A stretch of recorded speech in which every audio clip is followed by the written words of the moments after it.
Buenas tardes a todos. Muchísimas gracias por la espera.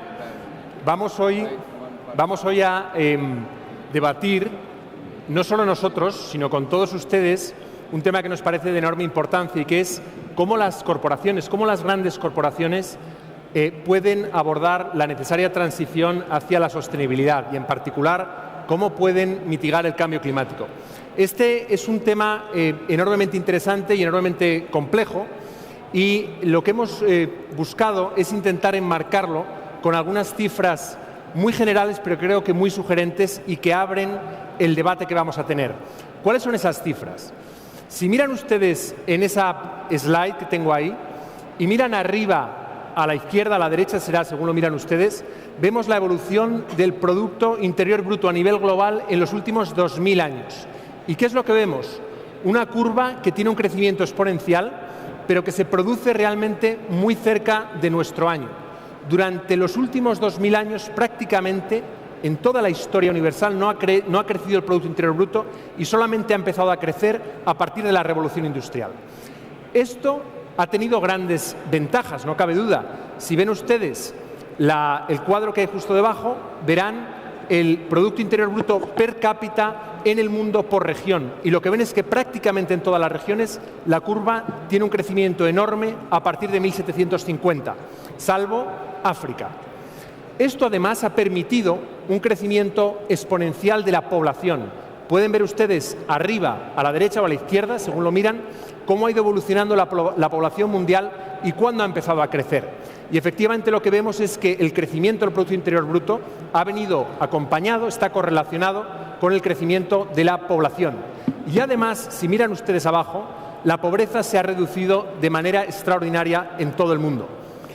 Claro, esto tiene una cara y una cruz. ¿Cuál es la cruz? Que las evoluciones de emisiones de gases de efecto invernadero, cuando se plotean en una curva parecida desde 1750, presentan también un crecimiento exponencial, sobre todo a partir de 1950. Esas emisiones, si lo ven en el siguiente cuadro en la parte de arriba, representan unas concentraciones que no se han producido nunca en los últimos 400.000 años. Y evidentemente hay una correlación extraordinaria entre el crecimiento de emisiones de carbono, el crecimiento de las concentraciones, el crecimiento de la población mundial y el crecimiento del Producto Interior Bruto. Durante mucho tiempo hemos hablado, o en los últimos años hemos hablado sobre la necesidad de desacoplar esas curvas, de conseguir mantener algo que se considera necesario, que se considera bueno, como es aumentar el crecimiento, aumentar la distribución de la riqueza, reducir la pobreza. Pero lo que se plantea ahora es si eso se puede hacer o cómo se puede hacer consiguiendo la neutralidad en cuanto a las emisiones de carbono. Y de momento los datos nos dicen que eso no se está consiguiendo, que eso no es posible. Pero además déjenme dar el último dato antes de presentar a nuestros ponentes. Si nosotros vemos los Sustainable Development Goals y si vemos el último dashboard del año 2019 y nos fijamos en el Objetivo de Desarrollo Sostenible número 12, sobre consumo y producción responsable, ¿qué es lo que vemos? Que los países que han alcanzado un nivel de consumo adecuado con el Objetivo de Desarrollo Sostenible son países exclusivamente o casi exclusivamente en África, que tiene un nivel de pobreza extraordinario y donde todavía no se ha producido un crecimiento del PIB parecido al que hemos visto antes en otros países, sobre todo en Europa y en Estados Unidos y en buena parte de Asia. ¿Qué quiere esto decir? Es una gran paradoja. Los países que han cumplido con ese Objetivo de Desarrollo Sostenible están todavía por desarrollarse. ¿Qué pasará? ¿Cómo se van a poder desarrollar? ¿Van a conseguir desarrollarse de manera que consigan ese objetivo o se irán alejando cada vez más? ¿Cómo liga esto además con nuestro debate de hoy? Pues evidentemente todo ese crecimiento tiene que ver con las economías de mercado, tiene que ver con las grandes empresas. Las grandes empresas son las que, grandes, medianas y pequeñas, pero es el mundo empresarial el que ha permitido ese crecimiento enorme. Y es el mundo empresarial el que ahora se tiene que plantear el reto de no solo desacoplar, sino de desacoplar absolutamente el crecimiento, se mida como se mida, y eso es lo que podemos discutir después, pero el crecimiento de la economía con las emisiones de gases de efecto invernadero. Este es el reto. Las empresas tienen un papel enorme, pero no son las únicas. Las negociaciones que hoy están teniendo lugar y que han tenido lugar durante estas 2 semanas suponen la respuesta del sector público, de los gobiernos, al reto. Y la sociedad civil que está aquí también tiene algo que hacer. Pero hoy nos queremos centrar en lo que consideramos el cambio urgente de paradigma que se tiene que producir en el mundo empresarial. Y queremos preguntarnos 3 cosas esencialmente. ¿En qué consiste ese cambio? ¿Cómo definimos ese cambio de paradigma? ¿Sobre qué principios y valores se va a construir? Porque evidentemente este cambio de paradigma tiene que irse reforzando según pasa el tiempo. Es un cambio profundo. ¿Sobre qué principios y valores? Y tercero, y no menos importante, y liga con el moto, con el eslogan de esta conferencia de las partes, es tiempo de actuar. La pregunta es, ¿será posible alcanzar ese cambio de paradigma y conseguir sus efectos a tiempo? Bueno, para discutir todos estos temas y algunos más, tenemos un grupo de ponentes de excepción. Lo que queremos con este grupo de ponentes es que nos den su visión de manera sintética, casi a golpe de tuit, sobre cuáles son sus respuestas a ese cambio de paradigma. Y queremos abrir un debate con el público. Queremos que todos ustedes puedan manifestar sus inquietudes, sus sueños, sus deseos, sus preocupaciones sobre el papel de las organizaciones empresariales en esta transición. Me acompañan Anthony Oposa, Tony Oposa. Now I'm going to shift into English because Tony... Voy a pasar al inglés porque Tony habla muy poquito español. Y Tony Oposa, simplemente me gustaría decir un par de cosas sobre él. Es el presidente de la Fundación North for Nature, es el presidente de Normandy Chair for Peace y ha desarrollado la doctrina legal que dice que las generaciones futuras, que no han nacido todavía, tienen derecho a estar representadas. Y con estos argumentos se ha presentado en el Tribunal Supremo de las Filipinas y ha instado a los gobiernos a proteger los bosques para garantizar que, por ejemplo, el territorio del mar, de los bosques y demás de las Filipinas esté limpio de polución. Y, bueno, ganó el caso, por cierto, y ha recibido un premio en este sentido.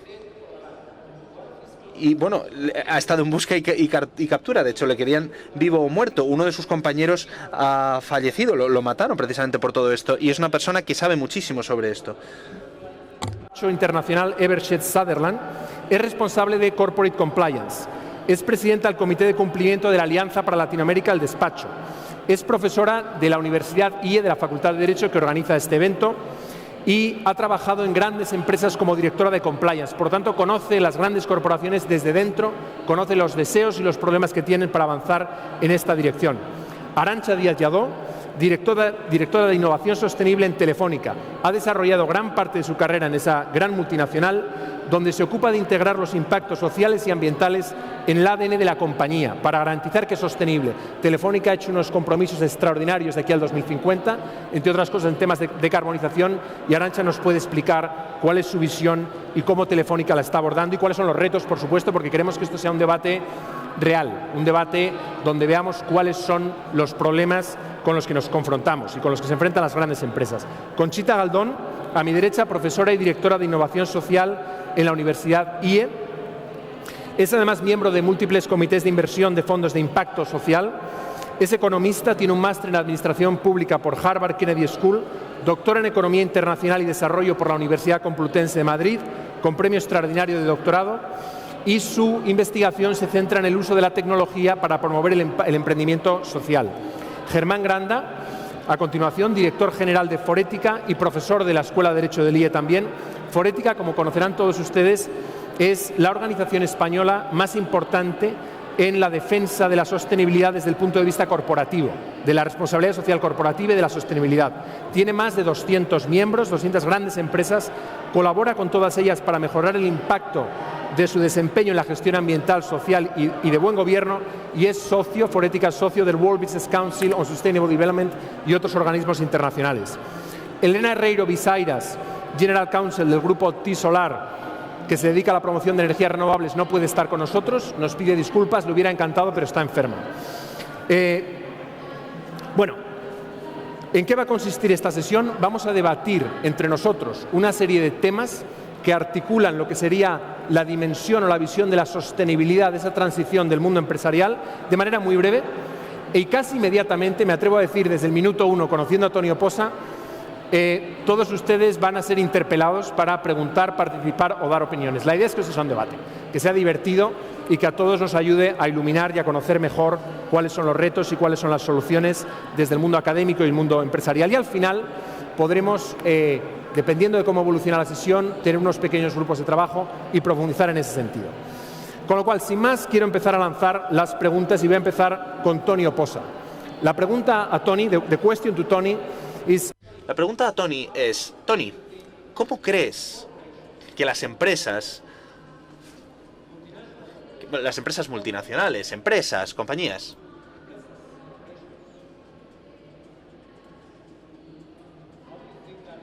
¿cómo crees que estas empresas pueden realmente entender el cambio de paradigma del que estamos hablando, especialmente en relación con el cambio climático? ¿Pueden hacerlo? ¿Lo están haciendo? ¿Cómo definirías este cambio de paradigma? Gracias, Tony. Ok. Thank you. Muchas gracias a todos. Bueno, muchas gracias. La pregunta es, ¿cómo cambiamos la forma de pensar de las empresas? He tratado de colegir un poquito esta pregunta. ¿Cómo cambiamos la forma en la que pensamos? En primer lugar, me gustaría preguntarles... De palabra de medio ambiente. What is the meaning of the word? ¿Cuál es el significado de la palabra medio ambiente? Caballero. ¿Sí? ¿Sabe esta respuesta? Medio ambiente. Cuando hablamos del medio ambiente, la gente piensa que somos hippies. El medio ambiente significa las abejas, las flores, los árboles, los animales y todo lo que los rodea, o significa vida y el éxito de esta vida, de la tierra, del aire, del agua. LAW en inglés, que sería law, que sería como ley, en inglés la ley de la vida. Sin medio ambiente no hay vida. ¿Por qué lo estamos envenenando todo? Primero tenemos que entender esto. Independientemente de las empresas, nosotros tenemos que entender por qué lo estamos haciendo, no en nuestra cabeza, sino en nuestro corazón. Si no tenemos agua, nos morimos. Si no tenemos aire, en 3 minutos nos morimos. Si estamos contaminando el suelo, nos morimos. Entonces, bienvenidos a mi oficina. Esta es mi oficina. Les invito a que vengan a visitarme cualquier día. Entonces, un día normal, ¿de acuerdo? Pues bueno, el caso de Normandía. Normandía es un símbolo de la guerra. ¿Sí? Pues el desembarco de Normandía, lo recordamos todos. La gente dijo que quería que fuera un símbolo de paz. Entonces, como símbolo de paz,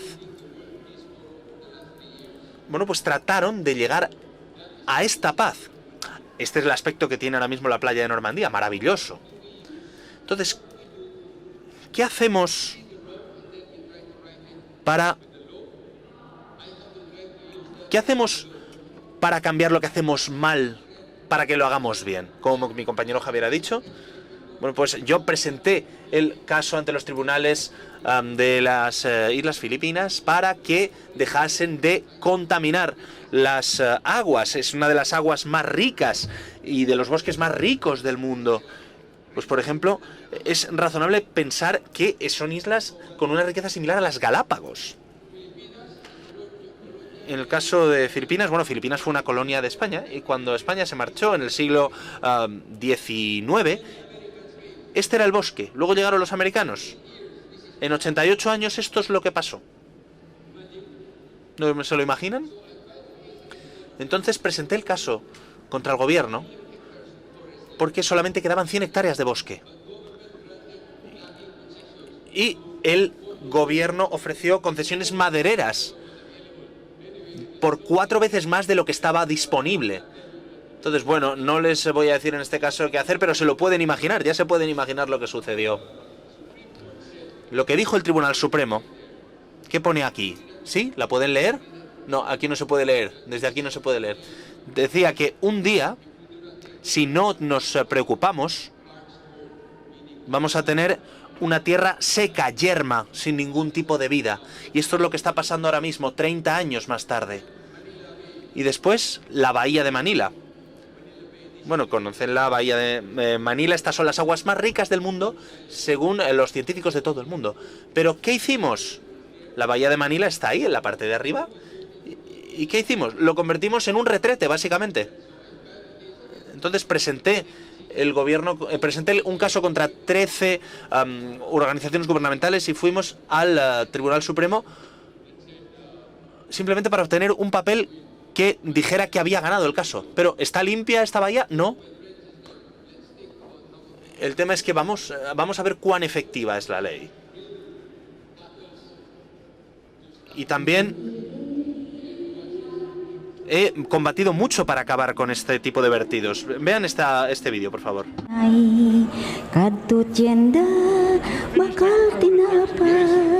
Saging gatas pakalamay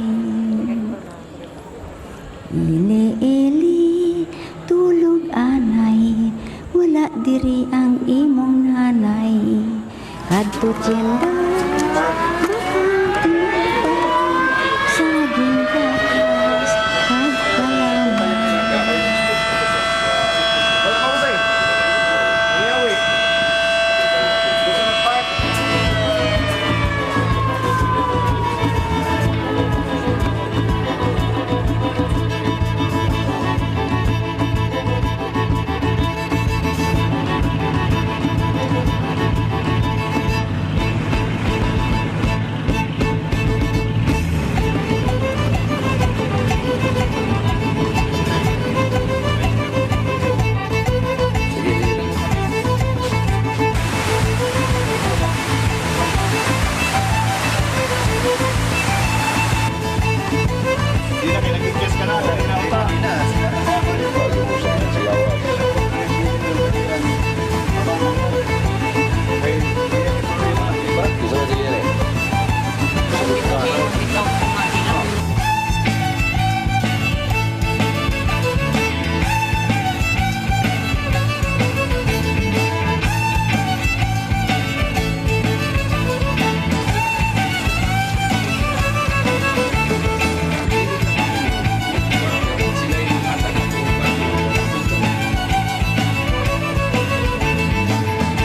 pakalamay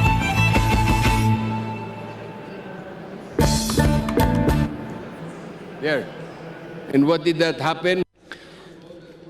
Y bueno, después de todo esto, mi amigo lo mataron. Lo asesinaron. ¿Por qué él y a mí no me mataron? Bueno, pues porque mala hierba nunca muere.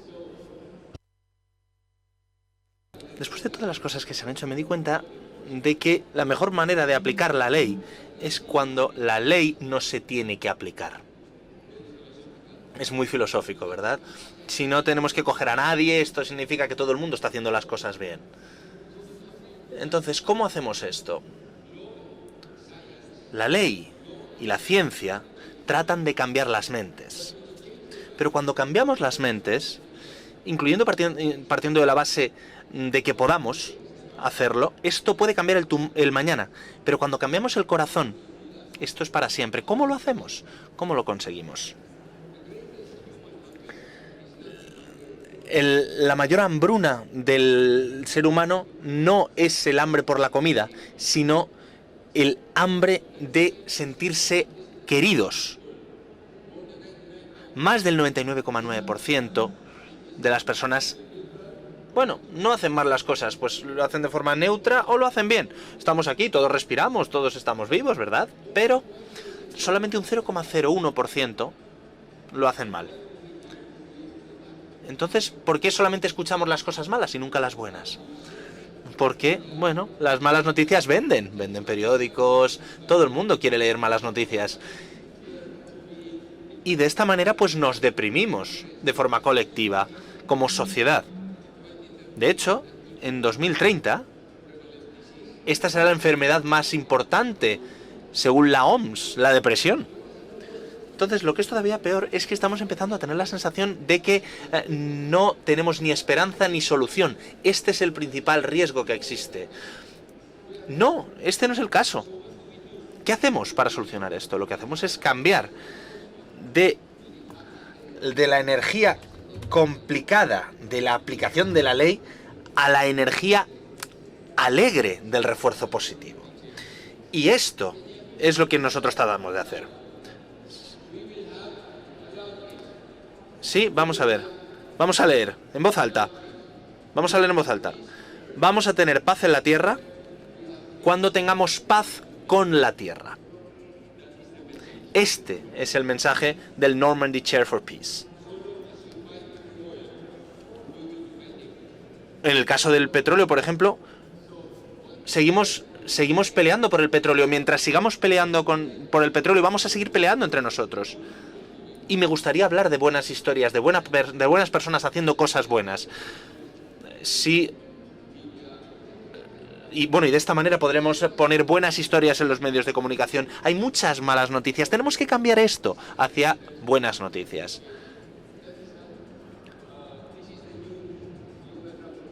Y este es el nuevo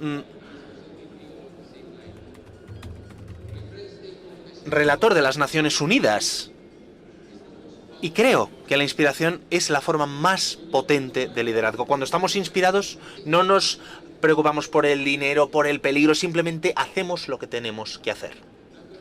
En segundo lugar, no lo podemos hacer todo, pero durante nuestra vida podemos encender la vela del coraje y la llama de la esperanza. No tenemos que estar ni desesperanzados ni pensar que no tenemos solución. Así que muchas gracias a Javier, a todo el mundo, a René, por organizar esto, y a todos ustedes por estar aquí, a pesar de todas las actividades que se están desarrollando. Muchas gracias y espero que hayan aprendido algo. Y si hay algo que quiero que aprendan, se pueden olvidar de todo lo que he dicho. Solamente quiero que recuerden una cosa, que el medio ambiente no tiene que ver con los pájaros, los árboles y demás, tiene que ver con la vida. Y la fuente de la vida es la tierra, el agua y el aire. La ley de la vida. Entonces quiero que todo el mundo lea esto, por favor. ¿Ven esta frase? Esta flor, perdón. Esta flor es un nenúfar. ¿Dónde crecen los nenúfares? Donde hay pues mucho barro, por ejemplo, mucha agua. Pero lo que hace es que sale de toda esta impureza y de todas las impurezas del barro. ¿Cómo lo consigue? Bueno, ¿podemos leer esto en voz alta, por favor? Las palabras amables. Otra vez. Las palabras amables no solamente elogian las cosas buenas de los demás. Las palabras amables tienen el poder de cambiar el destino del mundo. Esto es algo de lo que el mundo se ha olvidado, la bondad. Todo tiene que ver con la competición, la competencia. Todo el mundo quiere ser mejor que los demás, pisamos a los otros para poder subir. ¿Y qué me decís de la bondad? Esta sesión me gustaría concluirla con una canción. Yo voy a cantar pero lo que es más importante, Javier también va a cantar. Todos van a cantar. Javier, ven acá.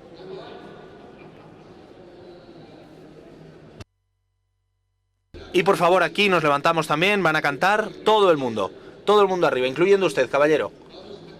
Vamos a cantar todos. Can you read it from, can you see it from here? Sir, everybody please sing, come here. Todo el mundo a cantar, ¿eh? No. Hey, it's not showing. Wait.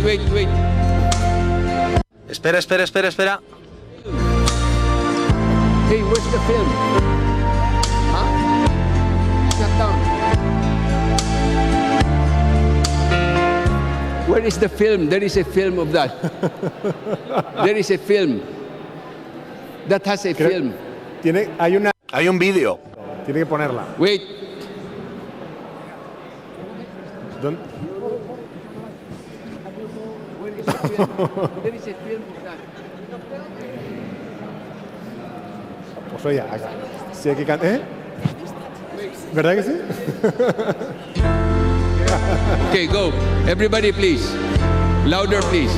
Todo el mundo y en voz alta, por favor. I see trees of green, red roses too. I see them bloom for me and you. And I think to myself, what a wonderful world.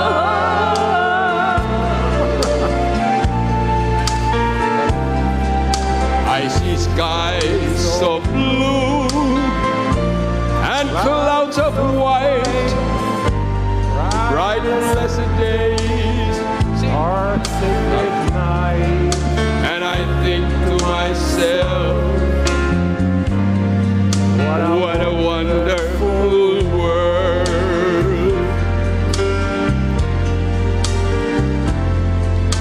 The colors of the rainbow, so pretty in the sky, are also on the faces of people going by. I see friends shaking hands, saying, how do you do? They really say, I love you. I hear babies cry, I watch them grow. They learn much more than I'll ever know.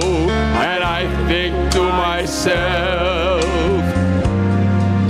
what a wonderful world.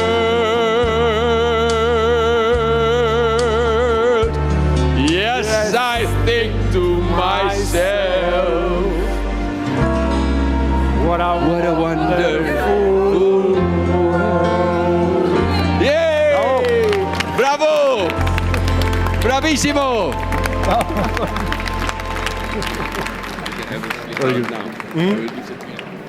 Immediately, yeah? We want to react to your comments, so stay 5 minutes, please. We need to react. You just ask them if they have any reaction. I need to go. Bueno, so on that note, Congratulations to everybody. Tony, thank you so much. Very good. You are quite a singer. Muchas gracias, Tony. Os pediría una reacción a todos muy rápida, porque Tony nos de una manera muy visual y muy atractiva y muy fuerte, de hecho, muy profunda, nos plantea el paradigma anterior, por una parte, el paradigma que supone explotar los recursos naturales sin tener una visión a largo plazo, las consecuencias de eso y la necesidad de cambiar el paradigma. Y lo hace de una manera, creo que muy sugerente, pero me gustaría que me deis vosotros vuestra opinión y el público también. Hay micrófonos si quieres, si alguno quiere decirlo. ¿Cuál es vuestra reacción frente a esto, esta definición de cambio de paradigma? ¿Cómo lo veis? ¿Quién empieza? ¿Quién se Pues yo conectando con lo que decía Tony, I'm sorry, absolutely. Connecting with Tony's very provocative. En relación con las propuestas tan provocadoras de Tony, estaba todo el rato pensando... ¿Sí?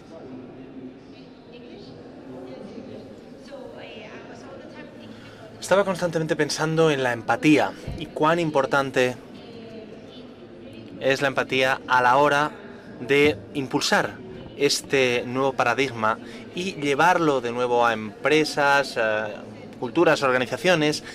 Y me gustaría preguntarle al público qué piensan sobre el hecho de empatizar con la gente de las empresas que están creando el problema. Y podríamos pensar que, bueno, pues que a lo mejor no vale la pena empatizar con alguien que está creando un problema, pero cuando hemos estado viendo el vídeo hemos visto que hay gente que se implica en prácticas, bueno, no muy lícitas o no muy adecuadas.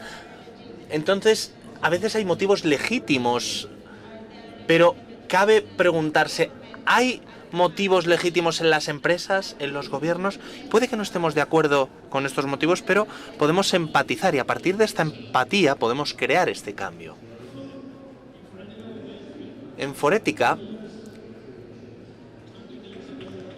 empezamos a trabajar con empresas hace muchos años tratando de impulsar la agenda de sostenibilidad y nunca habíamos visto un cambio tan rápido de esta mentalidad, especialmente en los consejos de las empresas. Posiblemente hay dos motivos.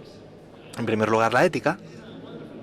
Esto es un mundo extraordinario, un mundo maravilloso, y esta es la forma en la que deberíamos abordarlo. Y el otro caso es el sentido común. La gente dice que, bueno, CSR significa responsabilidad social corporativa, pero CSR en inglés sería la revolución del sentido común, al revés, ¿no? La RSC, revolución del sentido común. Entonces, si protegemos al mundo, si reconectamos con los jóvenes, si reconectamos con nuestras necesidades, con los políticos y demás, creo que vamos a tener éxito en el futuro. ¿Cómo podemos hacerlo? Posiblemente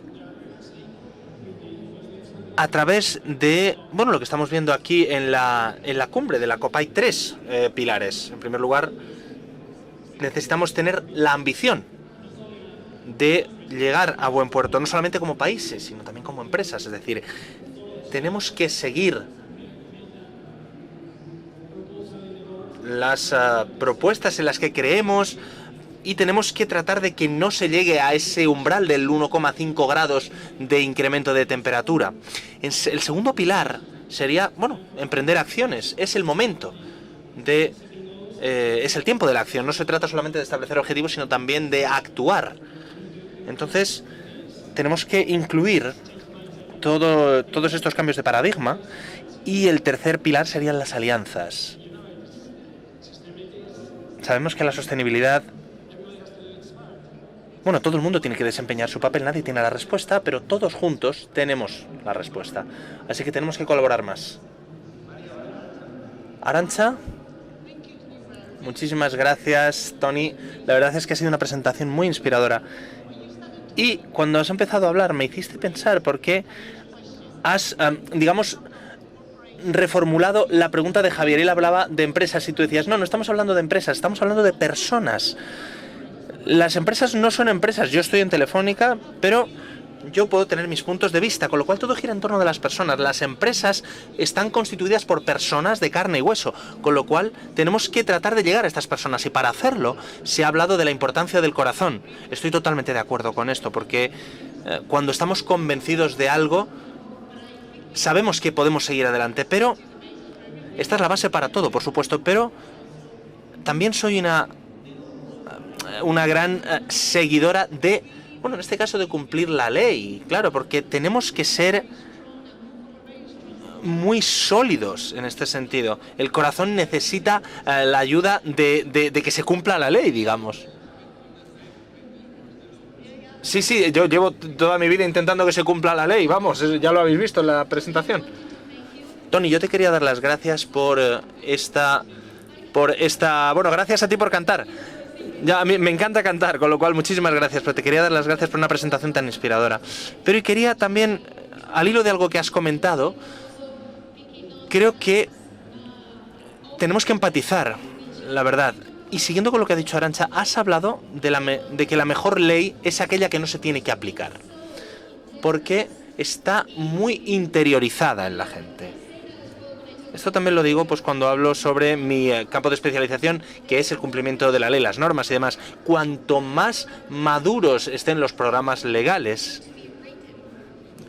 es decir, cuanto más maduros estén, no hay necesidad de escribirlos, porque están interiorizados. Es decir, no necesitamos a nadie que nos diga lo que tenemos que hacer. Te quería dar las gracias por este apunte. ¿Quieres comentar algo, Tony? ¿Quieres comentar algo en este sentido? Estoy de acuerdo con todo lo que se ha comentado, pero me gustaría preguntarles a todos ustedes, o pedirles a todos ustedes. Y bueno, les han escuchado cantar, por favor, un aplauso para ellos y para ustedes.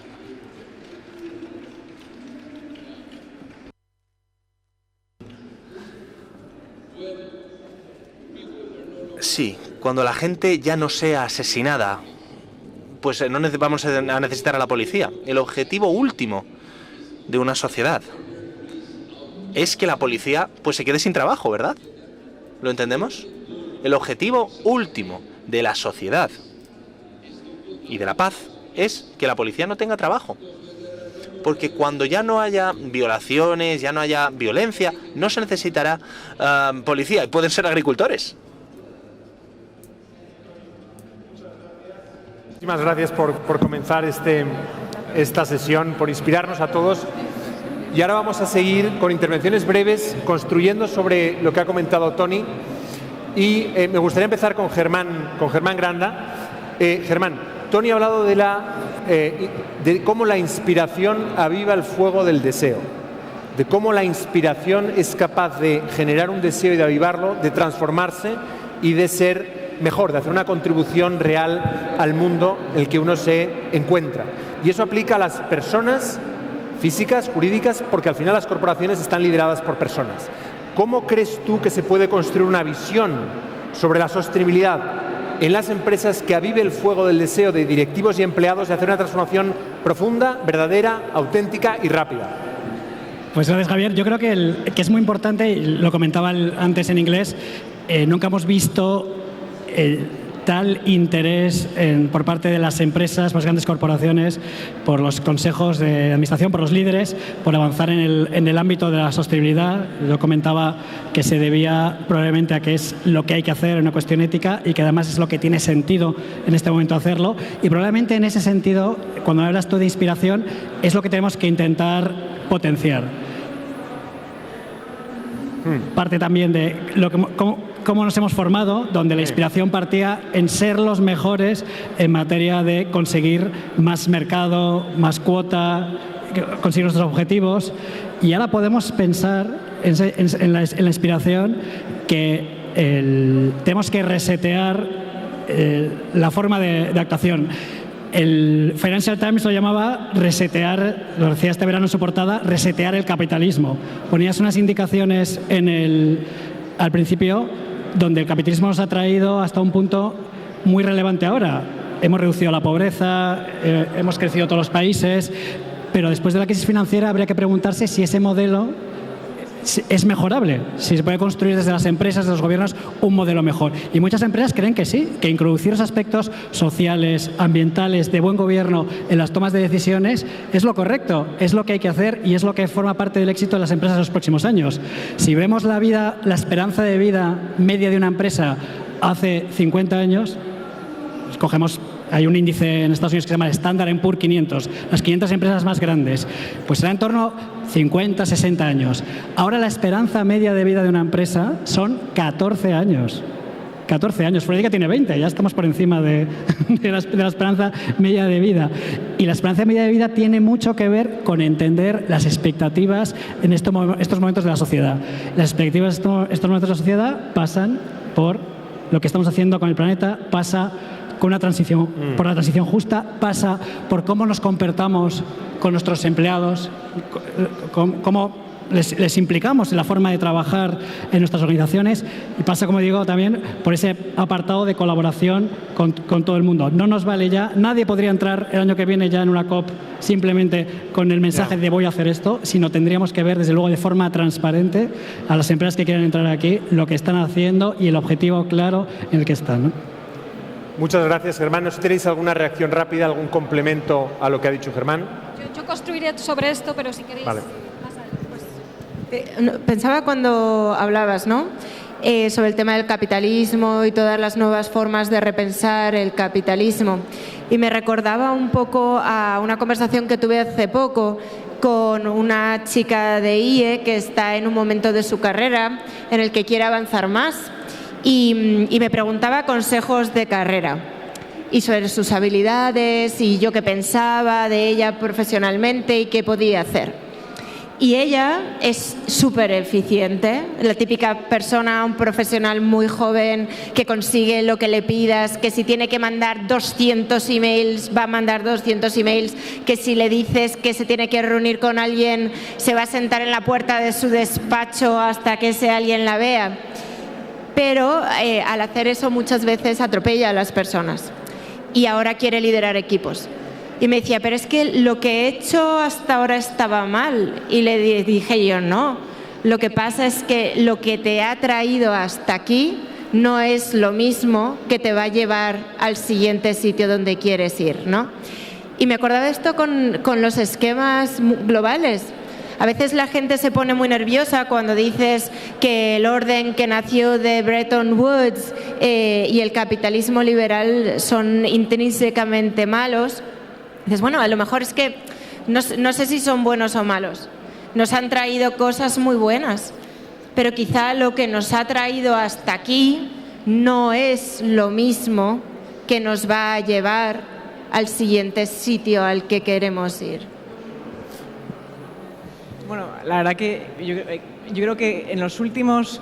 Yo llevo 4 años, llevo mucho tiempo trabajando en Telefónica, llevo 20 años, además área de finanzas, estrategia, y llevo 4 años en el área de sostenibilidad.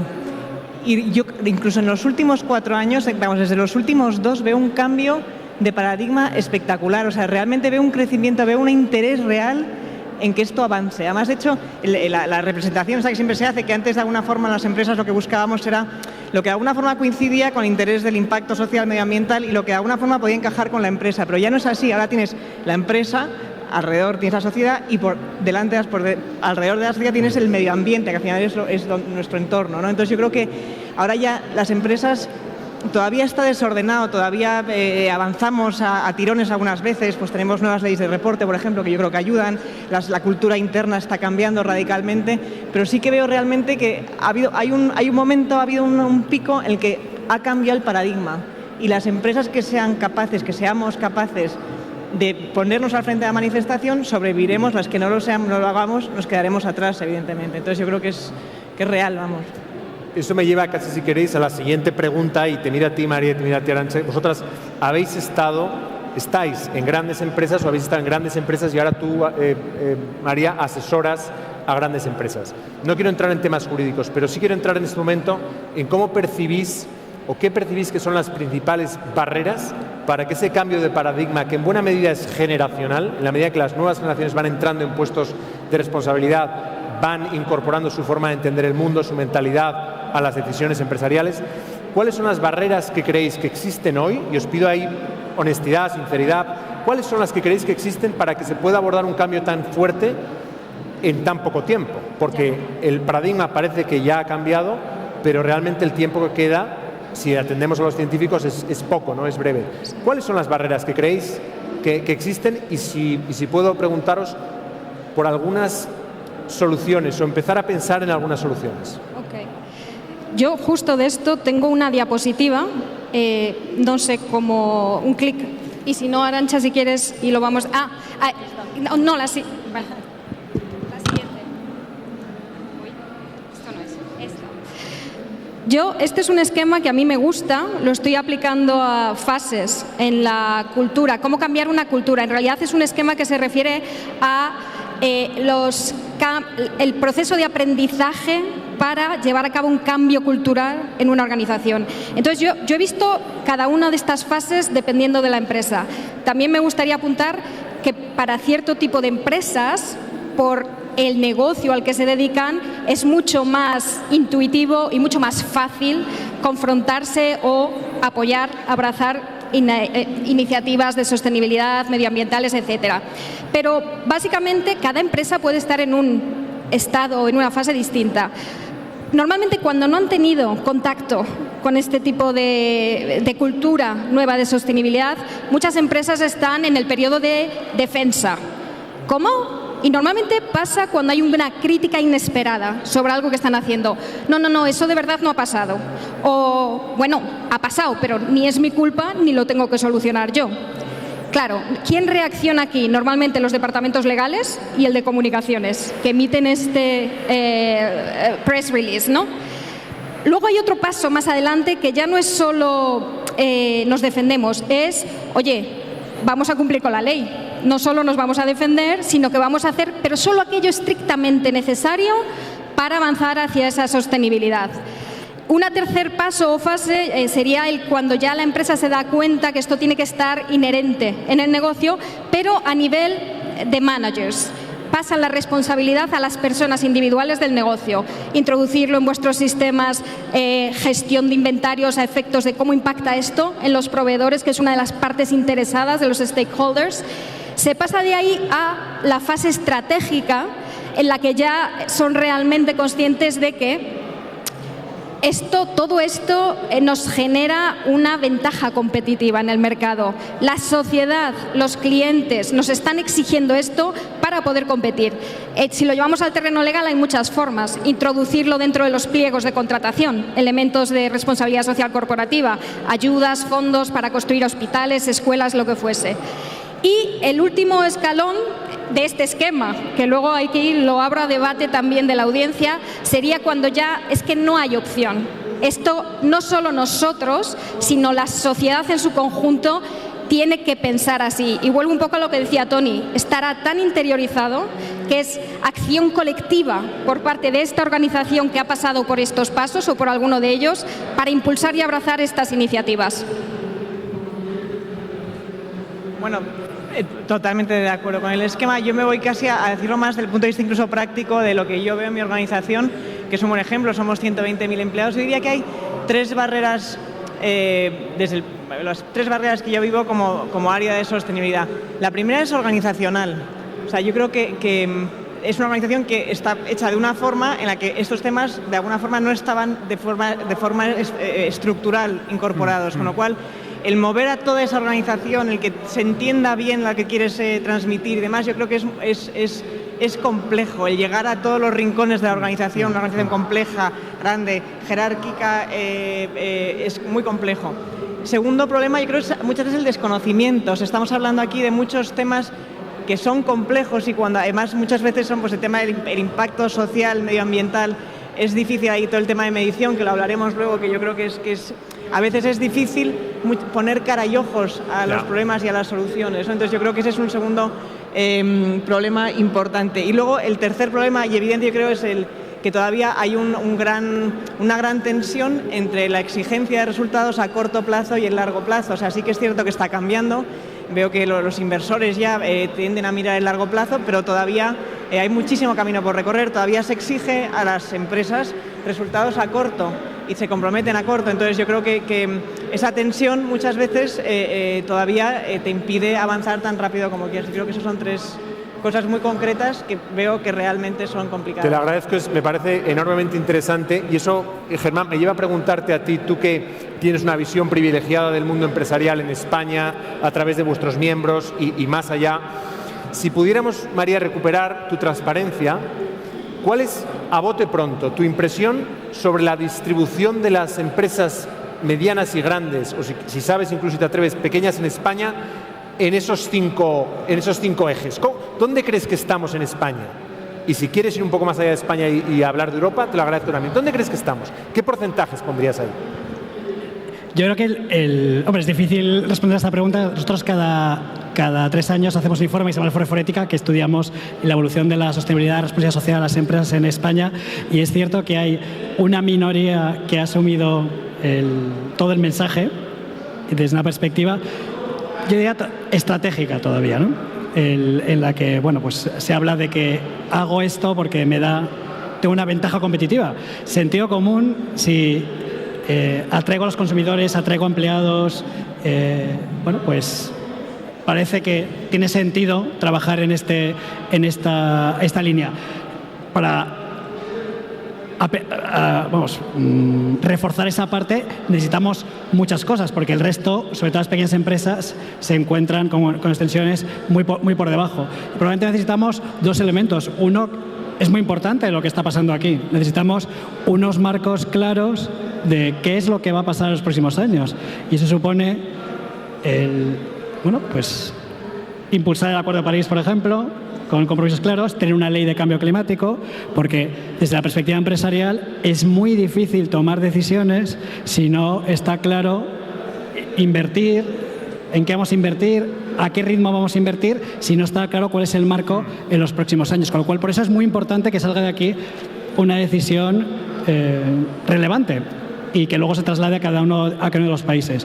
Y el segundo punto que tiene que empujar todo ese ámbito tiene que ser, y está siendo, por un lado, la parte de inversores, o sea, aquellos que tienen influencia sobre la organización. Por un lado, los inversores, y aquí también nos implica a cada uno de nosotros, porque yo no sé si alguno, cuando hace su plan de pensiones, si alguno tenéis o tiene algunos ahorros, pregunta si lo puede invertir en alguna empresa o de qué forma puede invertir para no perjudicar el medio ambiente, en empresas que tengan un perfil socialmente responsable.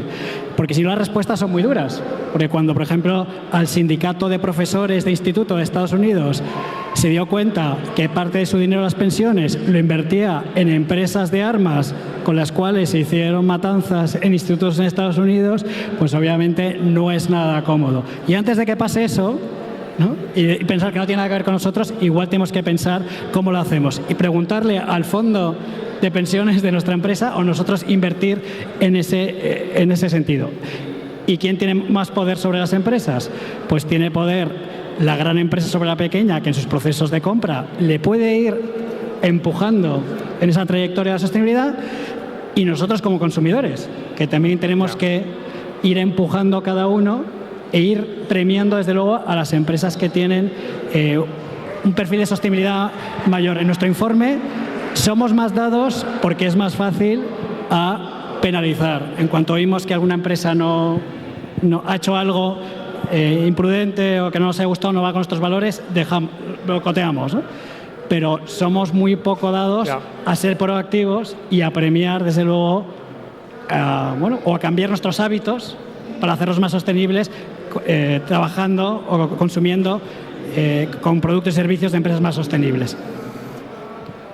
María, déjame que te pregunte a ti ahora, y ahora te voy a preguntar a ti también relacionado con este tema, pero me gustaría preguntarte al hilo de lo que dice Germán. Es decir, hay muchas empresas todavía en la parte baja, hay algunas minorías creativas, algunos líderes arriba, muchas en medio, y esas necesitan un cierto empuje por parte de inversores, por parte de clientes, por parte de consumidores y por parte de legisladores y reguladores, que al final tienen una obligación de establecer un marco normativo estable, a largo plazo, ambicioso, que sea capaz de ayudar a superar los miedos, las incertidumbres o los obstáculos de los que hablaba Arantxa hace un momento.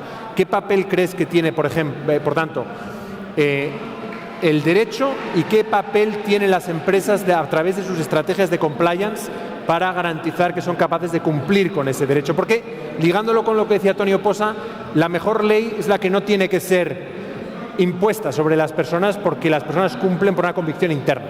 Por lo tanto, ¿qué papel tiene la ley de transición para apoyar esa transición? Muchas gracias por la pregunta. Me gustaría darle la vuelta, de hecho, porque es cierto, y estoy muy de acuerdo, como he dicho antes, con lo que ha dicho Toni. La mejor ley es aquella que no tiene que ser aplicada porque lo hemos interiorizado. Pero por otra parte, si miramos a las leyes, las miramos en España, la parte preliminar de una ley o de los artículos es la exposición de motivos. Y cuando leemos esto en las leyes, lo que realmente está en esa exposición de motivos suelen ser valores, principios éticos. Y esto enlaza directamente con qué papel juega la ley. Pues realmente muchas veces los valores van por delante, la sociedad civil lo exige porque quiere estos valores y quiere implantarlos también como un medio para regular la convivencia, y surge la ley. Por otro lado, es cierto, y todos lo sabemos, que la ley va por detrás muchas veces, ¿no? Incluso hay veces que las leyes no son justas en sí mismas y crean injusticias, que este es otro punto que, bueno, puede ser una cumbre completa. Pero sí me gustaría, si me lo permites, querría volver a esto, que además es algo que Germán ha mencionado. Yo creo que las organizaciones, aparte de la ley, más allá de la ley, por supuesto tienen que cumplir con la ley, pero las empresas o las grandes organizaciones sobre todo tienen un papel también porque impulsan o imponen a las pequeñas esa obligación. Hasta hace muy poco lo que buscaban las empresas sobre todo era el beneficio para sus accionistas, el shareholder value. Ha habido un cambio, lo vemos viendo estos últimos años, y ahora lo que buscan las empresas es el beneficio, el valor para sus stakeholders, que es también lo que estaba mencionando Germán. ¿Quiénes son estos stakeholders, partes interesadas, y qué tiene que hacer la empresa? Muy relacionado obviamente con el mundo de sostenibilidad, pero también medio ambiente, social y buena gobernanza, que al final son también los pilares de compliance, de la parte que me incumbe. Hay muchas cosas aquí, pero ¿quiénes son los clientes? Bueno, pueden ser varios, pero también es la sociedad civil. ¿Qué nos está exigiendo la sociedad civil? Nuestros clientes, que actuemos de un cierto modo. ¿Quiénes son estos empleados? ¿Qué podemos hacer nosotros para ayudarles a que vivan en un mundo y que puedan adaptarse a un mundo que está en continuo cambio? Las empresas tienen una obligación ética, moral. Tienen que destinar fondos a la educación, ayudarles, diversidad, inclusión. ¿Quiénes son nuestros proveedores? Y aquí entra un tema directo de respeto de derechos humanos en la cadena de suministro. Uso de mano de obra infantil en el origen, lo que se llama esclavitud moderna, modern slavery. Podemos las empresas o pueden las empresas también actuar y frenar este tipo de abusos. Y por último, y yo creo que estamos hablando de todo esto, ese impacto o ese añadir valor de las empresas hacia las comunidades, respetando las comunidades en las que se opera, pero también asegurando la protección del medio ambiente y del entorno en el que ejercen su actividad. Mil gracias. Conchita, tú tienes experiencia asesorando a fondos de inversión responsable. ¿Cómo pueden ayudar esos fondos a que las empresas superen las barreras que ha descrito Arantxa de manera muy precisa? Sí. ¿Y cómo lo están haciendo en tu experiencia? Sí, el tema de la financiación es fundamental. Hablábamos antes de empatizar, ¿no? De empatizar esta es mi opinión. Yo pienso que nadie se despierta por la mañana, se mira en el espejo y dice voy a ser un capullo hoy, ¿no? Voy a destruir el mundo hoy. Y ningún CEO de ninguna empresa se despierta por la mañana y dice a ver a quién le hundo hoy la vida.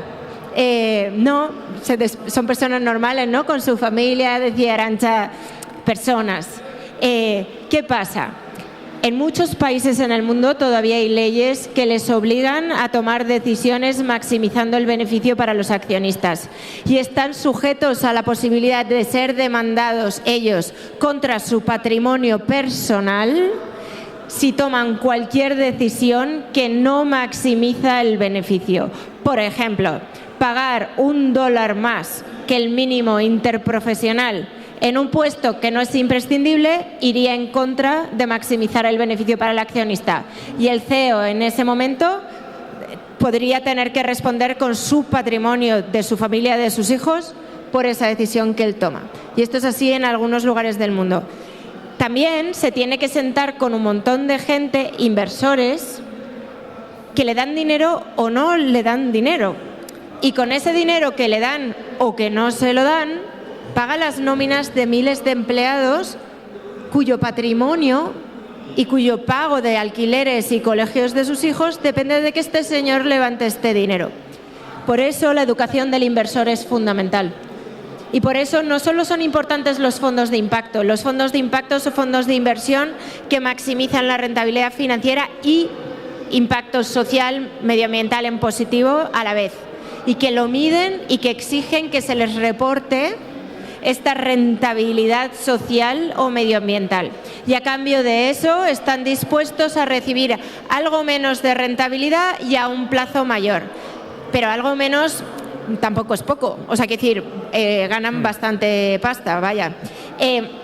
Lo que sí que pasa es que tienen periodos de maduración más largos. Lo otro que es muy importante es el concepto de inversión socialmente responsable. Independientemente de los fondos de inversión de impacto, que es como el concepto puro, digamos, hay un montón de financiación en lo que se llama inversión socialmente responsable, que también está orientada a medio ambiente. Y ahí hay billones de dólares en fondos de pensiones de profesores canadienses, que cuando las grandes empresas van a hacer roadshows para levantar la siguiente ronda, le preguntan al de Investor Relations, oye, ¿y qué está pasando con la sostenibilidad? Y en IE, una cosa curiosa que nos está pasando es que cuando antes solo recibíamos llamadas de comunicación, de relaciones públicas, de RSC, pero de esa forma muy de comunicación de hacer RSC, muy años 90, ahora nos llama gente de Investor Relations que nos dicen, es que me han preguntado esta historia, ¿y esto qué es? ¿Y esto ya qué le cuento? Y este señor está sentado encima de una pila de dinero. Entonces, es un concepto muy interesante, y todo este tema de la pedagogía al inversor, de preguntar, también empoderando a las personas, preguntar a nuestros bancos, donde nosotros tenemos nuestros ahorros, oye, tú con mi dinero, ¿tú dónde lo inviertes? ¿Tú qué haces con este dinero? ¿Dónde va? Y eso cambia el signo del dinero, y cuando cambia el signo del dinero, cambia el signo de los negocios. Aquí una cosa es interesante, que efectivamente nosotros, por ejemplo, también hemos notado muchísimo que desde relación con inversores las preguntas han cambiado, y realmente todos los temas de sostenibilidad ahora mismo nos llegan muchísimas preguntas sobre temas de sostenibilidad de inversores que se preocupan por cómo lo está haciendo Telefónica, ¿no? Pero hay un punto importante también en la parte de pedagogía de los inversores, que muchas veces unos hacen sus propios análisis y otros se basan en índices. Pero todos los índices a día de hoy todavía tienen muchísimas limitaciones. Entonces yo creo que ahí también hay un ámbito en el que hay que mejorar para que haya estándares, para que realmente puedan evaluar el performance de una empresa en temas de sostenibilidad de una forma más objetiva, porque a día de hoy todavía hay muchísimas variaciones y muchísimas lagunas todavía en muchos temas, ¿no? Os quería preguntar sobre eso a todos, pero a lo mejor especialmente a Arantxa y a Germán. Hay un moto muy conocido en este ámbito, que es: lo que no se mide no se puede conocer, y sobre lo que no se conoce no se puede actuar. Entonces, tanto los inversores como las empresas necesitan algún tipo de métricas, algún tipo de metodologías para saber cómo están progresando hacia la sostenibilidad, para saber qué impacto material tienen sobre el entorno, para saber cómo lo están reduciendo y para medir ese progreso. Y eso es necesario para que un gran inversor pueda decidir cómo orientar, cómo componer su cartera de inversiones, o para que una empresa pueda efectivamente en sus rondas de financiación levantar los fondos y justificar que los riesgos que percibe o los riesgos a los que está expuesto por el impacto del cambio climático o por su propio impacto en las comunidades y el medio ambiente está controlado y está siendo reducido. ¿Cómo veis el desarrollo o el nivel de maduración de esas metodologías dentro de las empresas y también por parte de los inversores? Especialmente Germán y Grande, si queréis empezar. Germán y Arantxa, y luego. Pues la verdad que es un tema súper complejo en el que estamos todos trabajando. Nosotros llevamos, pues yo diría, 2 o 3 años empantanados buscando distintas metodologías. A ver, es complejo, pero es necesario hacerlo, y por una razón: en las empresas lo que no se mide no existe. O sea, es que es tan simple como eso. O sea, en cuanto mides, eres capaz de poner también indicadores de seguimiento, eres capaz de poner objetivos, eres capaz de meterlo en el bono de los directivos, eres capaz de hacer muchas cosas siempre y cuando tengas métricas de seguimiento, pero es complejo. Además, hay un punto importante, yo creo que se ha avanzado mucho en las métricas, en medir el impacto medioambiental, pero las métricas de impacto social a día de hoy todavía son muy complejas y todavía no hay un marco. El marco más cercano ahora que tenemos, que nos está ayudando mucho, yo creo, es todo el tema de los objetivos de desarrollo sostenible, que al menos nos está dando una herramienta para ordenarnos y para buscar dónde la empresa puede tener impacto, ¿no? Entonces yo creo que eso es importante. Y luego hay un punto también de las que me gustaría mencionar de empresas, que es importante medir el impacto. O sea, muchas de las empresas hemos tendido a medir el impacto desde el punto de vista positivo. ¿Cuál es nuestro impacto positivo? O sea, cómo estamos reduciendo las emisiones o cómo estamos impactando con la digitalización en nuestros clientes. Pero hay que medir los impactos negativos también. Y los impactos negativos hay que medirlos además porque tienes que tener la capacidad también de buscar palancas para minimizar esos impactos negativos. Y pongo un ejemplo muy tonto, o sea, yo como empresa que da conectividad puedo tener un impacto negativo en la adicción a la tecnología. O sea, yo estoy poniendo conectividad, con lo cual pues hay una adicción a la tecnología, puede ser un impacto no deseado de mi conectividad, ¿no? Eso es así, y cuantos más clientes tenga, más voy a generar esa adicción porque más personas se van a conectar. Entonces tengo que buscar las palancas para evitar eso. Entonces busco, yo no puedo renunciar a tener más clientes, pero sí puedo poner palancas para asegurar el uso responsable de la tecnología. Entonces yo creo que la medición del impacto es importante, tanto en vista positivo, para entender qué estás haciendo y cómo lo puedes gestionar, pero también para buscar las palancas para minimizar los impactos negativos, ¿no? Yo creo que la palabra que va unida a la sostenibilidad ahora mismo es transparencia, porque no vamos a crear ninguna empresa que dice que sea sostenible si no nos marca claramente los objetivos y las medidas que hay detrás. Esto en el siglo I en Grecia se medía de otra forma. En Grecia, si tú eras un fabricante de vasijas de barro, pues las ponías a secar al sol. Intentabas, después de que saliera del horno, que no tuviera ninguna rotura, ninguna grieta. Había, pues empresarios de aquella época, comerciantes, que eran tan cuidadosos que las ponían a secar el sol sin ninguna grieta. Había otros que cuando salía del horno tenían alguna grieta y entonces cogían una cera y la tapaban. Pero cuando la ponías definitivamente a secar al sol, por el efecto del sol quedaba un rastro amarillo. Se decía que era una vasija sincera o no. Sincera significa en griego el juicio del sol, ¿no? Entonces, ahora tenemos que ver si las empresas son sinceras o no. Si están poniendo esa cera en sus indicadores o no. Y eso, en algunos elementos, no es fácil conseguirlo. Tampoco me quiero poner muy técnico, pero claro, por ejemplo, en el ámbito del cambio climático estamos trabajando, ¿no? Se llama el Financial Stability Board, ¿no? Y hay un grupo de trabajo que es muy complicado todo, pero que intenta medir que las empresas claramente sean transparentes en cuanto a sus riesgos climáticos. También en los países, de verdad que no nos vamos a creer, hoy lo vamos a ver también, es uno de los retos. Algunos países que dicen que van a marcar unos objetivos y luego vamos a ver si mienten o no. ¿No? Con lo cual necesitaremos trabajar mucho más en esas metodologías. Me he recordado también cuando se presentaron los Objetivos de Desarrollo Sostenible en Nueva York, que alguien levantó un billete de $1 y dijo, bueno, aquí pone In God We Trust, ¿vale? En Dios creemos, pero para todos los demás queremos data, queremos datos y que sean transparentes, ¿no? Con lo cual yo creo que va a ser unos elementos, desde luego, que tienen que ir para la sostenibilidad, profundizar más en esa transparencia. Sí. Solamente añadir un tema desde el punto de vista ahora de consultora para empresas. A nosotros nos están exigiendo las empresas que cumplamos con ciertos ratios en términos de sostenibilidad, muchas veces asociada a diversidad dentro de lo que es el personal, digamos, o la fuerza de trabajo del despacho. Nos exigen saber cuál es el número de socios versus número de socias, nos exigen saber cuántas personas estarán involucradas en el proyecto en particular para el cual nos contratan y qué diversidad, incluso de etnia, nos han llegado a preguntar, incluso de religión, que luego ahí ya nos meteremos en temas de protección de datos, pero eso no es este asunto ahora. Pero es una métrica también que a nosotros es un baremo que nos están exigiendo a las empresas y es así como normalmente pasa, creo, en el mercado. Las grandes empresas van exigiendo a sus proveedores de servicios o de bienes que cumplan con determinados ratios. Yo ahí quería añadir un par de temas. Lo primero, todo el tema de greenwashing es como de hace 20 años. Y yo creo que eso es un cambio grande que hay en las empresas. A las empresas hoy les da mucho miedo salir públicamente diciendo soy verde. Porque la última vez que Coca-Cola puso una lata verde en el mercado, se le vino encima todo, Dios Cristo. Entonces, todas estas cosas, a veces como cliente nos da miedo que nos mientan.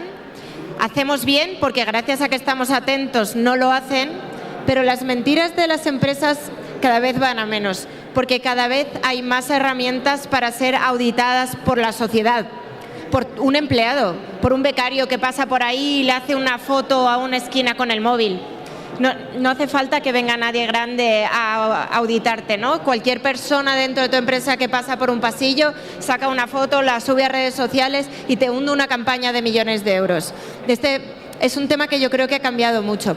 Y otro tema que ha cambiado mucho, y al hilo de lo que comentábamos todos, de la transformación que se ha dado en los últimos 2 años. La percepción que yo tengo es que ha habido un efecto de sistema donde hemos llegado a un tipping point del porcentaje de personas en las organizaciones que estos se lo creen. O sea, sabéis que cuando hay un cambio hay una curva de activación del cambio, ¿no? En la curva de activación del cambio hay una primera fase que es donde la gente lo ve, hay una segunda fase que es donde la gente lo cree y hay una última fase que es donde la gente lo vive. Yo creo que hasta hace un par de años había poca gente que lo bebía, alguno que lo creía, algunos más que lo veían y suficientes que ni lo veían como para que la gente tuviera que tener mucho cuidado en la toma de decisiones, en las reuniones, qué decir, qué no decir. A mí me contaban tomando café cosas que no se atrevían luego en su empresa a decir el día de la reunión con su jefe, ¿no? Hoy eso ha cambiado. O sea, hoy ha habido hemos llegado al tipping point de porcentaje de gente que se lo cree para que de repente se ha dado la vuelta, las conversaciones en la cafetería han pasado a las reuniones y la gente ya no siente miedo de en una reunión decir, oye, pilla esta decisión que estamos tomando, ¿cómo afecta al medio ambiente? ¿No? Y el que está en contra, ese lo habla en la cafetería, porque ese ha pasado a tener vergüenza de en una reunión decir que esto es una estupidez. Sí. Y yo creo que tenemos que estar muy contentos de ese cambio porque nos permite hacer un montón de cosas. Hay un punto además, fíjate, yo lo veo en las jornadas, por ejemplo, aquí en Madrid, en las tablas, somos 12.000, en las sedes somos 12.000 personas. Y organizamos ahí jornadas de temas diversos, de temas ligados a medio ambiente, impacto social, bueno, organizamos de todo. Y cuando haces una jornada allí es muy curioso porque antes tú planteabas ahí una serie de temas, la gente hacía preguntas, un poco más tal, pero ahora siempre te hacen challenge a todo lo que haces. O sea, muy bien, sí, fenomenal, me has traído un externo que me ha motivado muchísimo y me ha enseñado, pero ¿qué estamos haciendo aquí internamente? Y este tema lo habéis tenido en cuenta. Entonces luego sí que la verdad que los empleados, efectivamente hay una movilización de mucha gente que se lo cree y que ya no se queda parada, o sea, y que realmente exige a la organización que se mueva, ¿no? Entonces yo creo que es importante. Ya nos vamos acercando al final, pero no me resisto a haceros una pregunta que a lo mejor puede ser un poco polémica, controvertida, pero que creo que hay que hacerla en este momento. Hemos visto las marchas por el clima, el Fridays for Future, todas estas marchas en las que las generaciones más jóvenes salen a la calle a decir que están hartos, que es imposible seguir así, que grandes corporaciones no están haciendo lo que deben, que no hay tiempo, que se acaba el tiempo, que es necesario que los gobiernos sean más ambiciosos, pero tampoco les ven siendo más ambiciosos. Y hay un elemento ahí, desde mi punto de vista, de autenticidad, de verdad muy fuerte, las nuevas generaciones pidiendo, exigiendo el cambio, pero también hay elementos de peligro.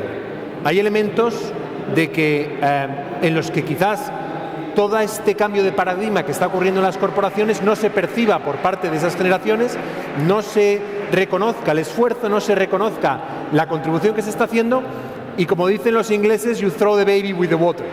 O sea, se produce un clamor social contra el mundo empresarial que tiene efectos que pueden ser perjudiciales. Y hemos abierto este debate con Tony hablando de que es necesario, y Germán lo ha apuntado también, un trabajo de todos, medido, obligado en algunos casos por la ley, con sanciones, pero que es un esfuerzo de todos, que no hay un solo grupo en la sociedad que sea capaz de articular ese cambio. Cuando escuchamos a líderes jóvenes como Greta Thunberg diciendo las empresas se convierten ahora en un problema, no en una solución, es necesario actuar contra ellas de manera energética, vosotros ahí, ¿qué veis? ¿Qué peligros veis? Y sobre todo, Y volviendo al tema inicial de la inspiración, ¿cómo creéis que las empresas pueden inspirar a las nuevas generaciones y demostrar que en el fondo están con ellos, que están haciendo, que son capaces de hacerlo, sabiendo que si no lo hacen se pueden encontrar con una esperanza de vida relativamente o verdaderamente corta? Entonces, para ir terminando, ¿cómo veis este problema, este dilema que se genera hoy, de pérdida de credibilidad cuando hace falta apoyar y creer en las empresas? ¿Quién quiere empezar? Si queréis empiezo yo. Polémica la pregunta, Challenging. Bueno, yo, a título personal, obviamente, yo creo que todos, y obviamente no tengo 20 años, tenemos que creer que las empresas tienen un papel que jugar en este cambio de mentalidad. Entonces, para mí es fundamental que, por supuesto, las cosas que se estén haciendo mal se digan públicamente y que se exijan cambios. Pero también, del mismo modo, no solo las empresas ellas mismas digan, oye, mira lo que estoy haciendo bien, sino que incluso la sociedad reconozca eso abiertamente y públicamente. Y creo que esto a veces falta un poco. Lo hay, pero falta un poco. También es verdad que, por ejemplo, si miramos ese esquema, hablaba antes de los clientes, pero los empleados de las empresas, y yo creo que eso está muy ligado a lo que está diciendo Conchita, pertenecen ya a esas generaciones en que esto se lo creen y nos van a exigir dentro de las empresas que esto pase. Entonces, a mí sí que me gustaría resaltar el papel de las empresas, pero en temas tanto, imagínate, cuando hablamos de comunidades, se ha hablado estos días pasados sobre estos derechos o cómo compensar los daños y pérdidas para las comunidades que sufren el cambio climático más duramente. Las empresas podrían tener un papel, imagino que están muchas de ellas ya con un papel en este sentido. Germán. Yo creo que el paradigma cambia porque ya no nos podemos esconder. Ya sabemos cuáles son las... Hace años podía ser una excusa para algún directivo, pero ahora sabemos las consecuencias y tenemos los datos científicos. Por ejemplo, ponemos el ejemplo normalmente en forética. Imaginaos que estas son todas las emisiones, todo este folio de gases de efecto invernadero que hay en este momento en el mundo. Pues de aquí al 2030 tenemos que cortarlas por la mitad. Al 2040 otra vez por la mitad. Y al 2050 otra vez por la mitad. Y Greta y la gente joven sabe cuál es la solución y pregunta, ¿por qué no actuáis ya? Y la respuesta también tiene que ver con la necesidad de cambiar todos los sistemas con los que venimos trabajando hasta ahora. Y vamos a ver cambios muy rápidos los próximos años. Todo el sistema textil. Toda esta ropa está llena probablemente de microplásticos. Ya no será una empresa responsable la que produzca igual. La vamos a cambiar entera. Todo el sistema de alimentación. No podemos producir comida que tengamos que perder la energía y tirarla al principio y la otra mitad hasta el final, como está pasando en las casas de cada uno de vosotros. Tendrá que hacer una forma más inteligente de producir comida, de generar proteínas para consumo. Seguro que la hay. El sistema financiero, todos los sistemas tienen que cambiar. Sabemos hacia dónde tenemos que ir. Lo que hay que hacer es acelerar y tener la velocidad para hacerlo. Ahí fuera, obviamente, nos piden acelerar y con toda la razón. Con lo cual, yo creo que nuestra responsabilidad, desde luego, es hacer que eso pase, trasladarles que va a pasar en un esquema de tiempo realista, claro y que sea pronto. Conchita. Sí. Yo creo que de nuevo, volviendo a lo que dijo Arantxa antes de lo de las personas, ¿no? Yo creo que en las empresas y las organizaciones es importante que dejemos de escondernos detrás de logos y dar la cara como personas. Porque a los jóvenes lo que les cuesta es conectarse con un edificio y un logo. Pero poder venir aquí y decir, yo trabajo en Telefónica, pero hola, me llamo Arantxa y a mí esto me importa. O yo trabajo en IE, pero qué tal, me llamo Conchita y esto me importa. Y como personas nos podemos conectar. Detrás de logos, detrás de brochures, con fotos de gente que no somos nosotros, con chaquetas, corbatas y armaduras de gente extraña, es muy difícil que una persona joven se conecte con algo que está en un ancho de banda que no es el suyo. Fíjate que ligado a eso, de alguna forma yo creo que también una cosa que ha ocurrido es que las empresas muchas veces nos pasa que no te atreves a salir hasta que no tienes todo perfecto, ¿no? Entonces, y hay un punto en que nunca, o sea, es imposible tenerlo perfecto y hay mucho que avanzar. Entonces yo creo que falta humildad. O sea, sinceramente, falta ir y hablar de verdad, joder, que no todo es perfecto y que hay muchas cosas que hay que mejorar. Entonces, nos ha pasado en ocasiones de repente ir a foros tal, ¿no? ¿Cómo te vas a ir hablando tal? Que ahí tenemos que esto todavía mal y hay que ver que a ver si te van a preguntar. Y no pasa nada. Si es que hay que hablar con humildad, si se nota que estás trabajando. Mira, por ejemplo, lanzamos un ejemplo muy concreto. Lanzamos un servicio que hace la televisión de Movistar Plus accesible para personas sordas y ciegas, que era fantástico, pero claro, la televisión era accesible, tenía contenidos accesibles, pero el call center no era accesible, la plataforma no era accesible, o sea, tenía millones de problemas. Entonces, claro, íbamos a los sitios y decía, pero no, es que te van a preguntar que el call center no es accesible y ya, es que no lo es. Es que realmente no lo es y tenemos que trabajarlo. Entonces, me alegro mucho que me hagan esa pregunta, porque efectivamente tienen toda la razón. No es accesible y lo tenemos que trabajar, ¿no? Y se está trabajando, de hecho, pero que yo creo que las empresas nos tenemos que quitar muchas armaduras e ir a hablar de verdad y naturalmente decir lo que está bien y lo que está mal, y lo que está mal tratar de trabajarlo. O sea, que Muchas gracias a todos. Vamos a terminar y me gustaría terminar como comenzamos, con esas palabras de Tony diciendo que la inspiración aviva el fuego del deseo. Creo que las empresas y lo que ha surgido de aquí tienen la obligación de inspirar a la sociedad ese cambio y de dar ejemplos de cómo lo están haciendo. Pero las empresas son también de las nuevas generaciones. Son los jóvenes los que están entrando. El reto es de todos, pero es sobre todo esas nuevas generaciones, de inspirar a las empresas, de inspirar a la sociedad un cambio que es precioso, un cambio que protege la belleza de la naturaleza, que promueve la justicia y que nos ayuda a todos a seguir desarrollándonos, a seguir creciendo en paz, como decía Tony como chair del Normandy Projects, en paz con la tierra, en paz con la naturaleza. Muchísimas gracias a todos por vuestra atención y con esto concluimos. Gracias de nuevo.